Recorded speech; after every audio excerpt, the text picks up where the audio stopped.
আসসালামু আলাইকুম। সংবাদে আপনাদের সবাইকে স্বাগত জানাচ্ছি। আমি ফিরোজ তোহা। শুরুতেই আরবে কেবলস সংবাদ শিরোনাম। বাংলাদেশের সর্বশেষ গুরুত্বপূর্ণ আপডেট সংবাদে আপনাকে স্বাগত। শুরুতেই সংবাদ শিরোনাম, পরে বিস্তারিত। শুরুতেই জানাবো, চরমোনাই পীরের সাথে জামাতের আমিরের সাক্ষাৎ, হাত মেলালেন দুইজন। ইসলামের পক্ষে ঐক্যের চেষ্টা চলছে, বললেন চরমোনাই পীর।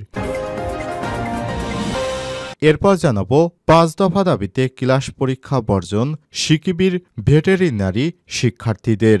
ইন্টার্নশিপ ভাতা বাড়ানো, বৈষম্য দূরকরণের ৫ দফা দাবিতে ক্লাস ও পরীক্ষা বর্জন করেছে সিলেট কৃষি বিশ্ববিদ্যালয় সিকিবি অনুষদের শিক্ষার্থীরা। আজ শিক্ষার্থীরা বিশ্ববিদ্যালয় ক্যাম্পাসে মানববন্ধন ও প্রতিবাদ কর্মসূচি পালন করেন। এদিকে ৬০ টেলিকম সংস্থার লাইসেন্স বাতিল। মেয়াদোত্তীর্ণ ৬০ টেলিকম প্রতিষ্ঠানের পাবলিক সুইচড টেলিফোন নেটওয়ার্ক পিএসটিএন এর লাইসেন্স বাতিল করেছে বাংলাদেশ টেলিযোগাযোগ নিয়ন্ত্রক সংস্থা বিটিআরসি। জানাবো, ঘোষণা দিয়ে ২ গ্রামবাসীদের মধ্যে সংঘর্ষের প্রস্তুতি ঠেকিয়ে দিল পুলিশ ও সেনাবাহিনী। পূর্ব ঘোষণা দিয়ে সংঘর্ষে লিপ্ত হওয়ার জন্য ব্যাপক প্রস্তুতি নিয়েছিলেন ফরিদপুরের বোয়ালমারী উপজেলার শেখর ইউনিয়নের সসরাইল ও শেখর গ্রামবাসী। উপলক্ষে মঙ্গলবার ২১শে জানুয়ারি শেখর স্কুল এলাকায় ও সসরাইল বাজার এলাকায় দেশীয় অস্ত্রশস্ত্র নিয়ে ২ গ্রামের হাজার হাজার লোক অবস্থান নেয়। তবে পুলিশ ও সেনাবাহিনীর যৌথ চেষ্টায় তাদের সহিংসতার হাত থেকে রক্ষা পান ২ গ্রামের মানুষ। এদিকে বেরবির ৭১ শিক্ষার্থীকে স্থায়ীভাবে বহিষ্কারের আলটিমেটাম। বৈষম্যবিরোধী শিক্ষার্থী আন্দোলনে আবু সাইদকে হত্যা ও শিক্ষার্থীদের উপর হামলা ও নির্যাতনের ঘটনায় জড়িত বেগম রোকেয়া বিশ্ববিদ্যালয়ে ৭১ শিক্ষার্থীকে স্থায়ীভাবে বহিষ্কারের ৭২ ঘণ্টার আলটিমেটাম দিয়েছে বৈষম্যবিরোধী ছাত্র আন্দোলন। অভিযুক্তদের বহিষ্কার না করলে প্রশাসন ভবনে স্থায়ী অবস্থান কর্মসূচি ঘোষণা দিয়েছেন তারা। এবং সর্বশেষ জানাবো, পশ্চিম তীরে ইসরায়েলের ভয়াবহ হামলা। অধিকৃত পশ্চিম তীরের জেনিন শরণার্থী শিবিরে ইসরায়েলি হামলায় কমপক্ষে ২ ফিলিস্তিনি নিহত হয়েছে। মঙ্গলবার ২১শে জানুয়ারি ফিলিস্তিনের স্বাস্থ্য মন্ত্রণালয় সব তথ্য জানিয়েছে, খবর আল জাজিরার। প্রিয় দর্শক, এতক্ষণ শুনছিলেন সংবাদ শিরোনাম, এবারে বিস্তারিত। তবে তার আগে বন্ধুরা, অনুরোধ থাকবে সংবাদটিতে একটি লাইক দিন। এই চ্যানেলে আপনি নতুন হয়ে থাকলে আমাদের সংবাদটি দেখতে দেখতে চ্যানেলটি সাবস্ক্রাইব করে রাখুন। কমেন্ট করে বন্ধুরা আপনার মূল্যবান মতামত জানিয়ে দিন আপনি বিশ্বের কোন দেশ থেকে বা বাংলাদেশের কোন স্থান থেকে আমাদের এই সংবাদটি দেখছেন এবং শুনছেন। কমেন্ট করে আপনার মূল্যবান মতামত জানিয়ে দিন। এবারে বিস্তারিত। ইসলামের পক্ষে ঐক্যের চেষ্টা চলছে, চরমোনাই পীর। চরমোনাই পীরের সাথে জামাতের আমিরের সাক্ষাৎ। চরমোনাই পীর মুফতি সৈয়দ মোহাম্মদ রেজাউল করিমের সঙ্গে সৌজন্য সাক্ষাৎ করেছেন বাংলাদেশ জামাত ইসলামের আমির ডাক্তার শফিকুর রহমান। মঙ্গলবার বরিশাল সদর উপজেলার চরমোনাইয়ে চরমোনাই জামিয়া রাশিদিয়া আহসানাবাদ মাদ্রাসা প্রাঙ্গণে তাদের সাক্ষাৎ অনুষ্ঠিত হয়। ইসলামী আন্দোলন বাংলাদেশের আমির ও চরমোনাই পীর মুফতি সৈয়দ মোহাম্মদ রেজাউল করিম বলেছেন, জামাতের আমির সহ বরিশালের নেতারা চরমোনাইতে এসেছেন। আল্লাহ যেন আমাদের দেশের পক্ষে, ইসলামের পক্ষে, মানবতার পক্ষে কাজ করার সুযোগ দেন। তিনি বলেছেন, দেশ স্বাধীন হয়েছে ৫৪ বছর হয়ে গেল, কিন্তু এতদিন যারা দেশ পরিচালনা করে আসছিল তাদের দ্বারা আমাদের জাতির প্রত্যাশা পূরণ করতে পারেনি। আমরা সবাই মিলে পরামর্শ ভিত্তিক এই দেশটাকে ইসলামের পক্ষে, মানবতার পক্ষে সুন্দরভাবে কাজ করতে পারি। এ সময় জামাতের আমির শফিকুর রহমান বলেছেন, দেশের ১৮ কোটি মানুষ রয়েছে, এর মধ্যে শতকরা ৯১ জন নিজেকে মুসলমান হিসেবে পরিচয় দিতে স্বাচ্ছন্দ্য বোধ করেন। বাকি যারা আছেন তারাও এদেশের মানুষ এবং ভিন্ন ভিন্ন ধর্মের অনুসারী। আর সবাই মিলেই আমাদের প্রিয় বাংলাদেশ। এখন বাংলাদেশে আমরা ২ দলের সম্পর্কের উন্নয়নের বিষয় সাংবাদিকদের প্রশ্নের জবাবে চরমোনাই পীর সাহেব বলেছেন, আমরা আগে থেকেই বলে আসছি, ইসলামী পক্ষের যে কোনো শক্তিকে আমরা একটা বার্তা পাঠাতে পারি, সে চেষ্টা আমাদের আগে পড়ে চলেছে, এখনো চলছে।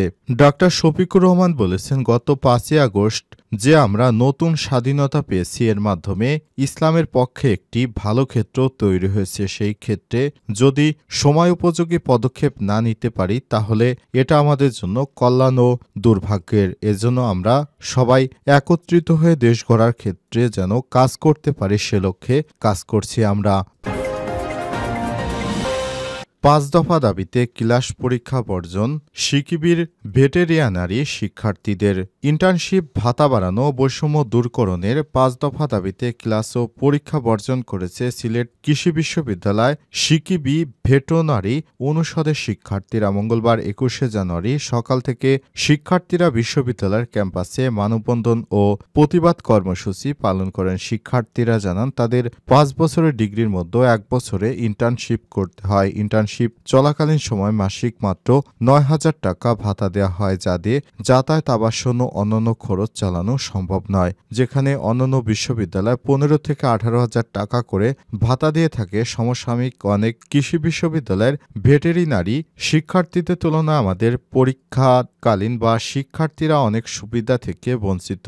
ভেটেরিনারি চতুর্থ বর্ষের শিক্ষার্থী মাহমুদুর রহমান বলেছেন, আমাদের ইন্টার্নশিপ ভাতা বৃদ্ধির দাবি দীর্ঘদিনের। সর্বশেষ গত ৯ জানুয়ারি আমরা উপাচার্য বরাবর স্মারকলিপি প্রদান করি এবং যথাযথ ব্যবস্থা গ্রহণের দাবি জানাই, কিন্তু সময় পেরিয়ে গেলেও ওনারা কোনো ব্যবস্থাই গ্রহণ করতে পারেনি। আগের প্রশাসন আমাদের কোনো প্রতিশ্রুতি রক্ষা করতে পারেনি। শিক্ষার্থীদের ৫ দফা দাবির মধ্যে রয়েছে ইন্টার্নশিপ ভাতা ৯,০০০ থেকে বাড়িয়ে ২০,০০০ টাকায় উন্নীতকরণ, ইন্টার্নশিপ সময়কালে প্রতি কার্য দিবসের যাতায়াত ও অন্যান্য খরচ বাবদ দৈনিক ন্যূনতম ৩০০ টাকা ভাতা প্রদান, কমপক্ষে ৪ মাসের ইন্টার্নশিপের জন্য সুনির্দিষ্ট রোডম্যাপ প্রদান, ঢাকায় অবস্থানের সময় ২ মাসের মধ্যে সীমিত রাখা, বর্তমান পরিস্থিতির কারণে এক্সটার্নশিপের জন্য ভারতের বিকল্প হিসেবে অন্যান্য দেশের সুযোগ সুবিধা সৃষ্টি করা, ইন্টার্নশিপের সম্মানী প্রতি মাসে নিয়মিত পরিশোধ করা। এ বিষয়ে তারা আবেদন জানিয়ে তাদের আন্দোলন চালিয়ে যাওয়ার ঘোষণা দিয়েছেন।